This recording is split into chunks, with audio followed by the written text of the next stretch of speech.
Hello friends, welcome back to my channel. আজকে চলে আসলাম আবার একটা নতুন রেসিপি নিয়ে। আমরা অনেকেই মিষ্টি কুমড়ার ফুলের বড়া খেয়েছি, তো আজকে করব মিষ্টি কুমড়ার বড়া। চলুন, তার জন্য ফার্স্ট আমরা এখানে এক ফালি কুমড়া নিয়ে নিলাম। এবার এর খোসাটা বাদ দিয়ে আমরা বেশ মিডিয়াম সাইজের পাতলা পাতলা করে কেটে নিলাম এবং এটা খুব ভালোভাবে ধুয়ে নেব। তো এইভাবে এটা আমরা রেডি করে নিলাম। এরপর এর মধ্যে আমরা অল্প একটু লবণ দিয়ে এটা আমরা মাখিয়ে নেব।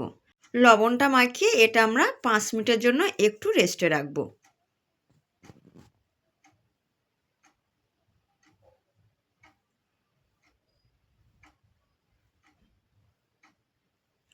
তো খুব ভালোভাবে লবণটা আমরা মাখিয়ে নিলাম। এরপর একটা পাত্রের মধ্যে আমরা 200 গ্রাম বেসন নিয়ে নিলাম, দিয়ে দিলাম স্বাদ পরিমাণ লবণ। এবার এর মধ্যে আমরা জল দিয়ে এটা ভালোভাবে আমরা ফেটে নেব। বেসনটা যত ভালোভাবে ফাটবো বড়াটাও ততই সুন্দর হবে।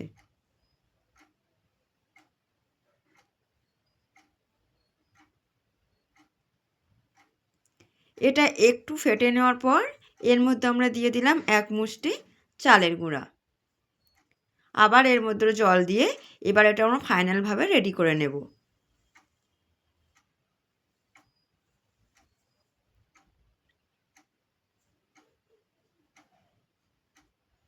তো এটা আমরা খুব ভালোভাবেই রেডি করে নিলাম। এরপর কড়াইয়ের মধ্যে আমরা নিয়ে নিলাম সাদা তেল। তেলটা আমরা একটু গরম করে নেব। এর মধ্যে দিয়ে দিলাম 1/2 চামচ পরিমাণ খাবার সোডা।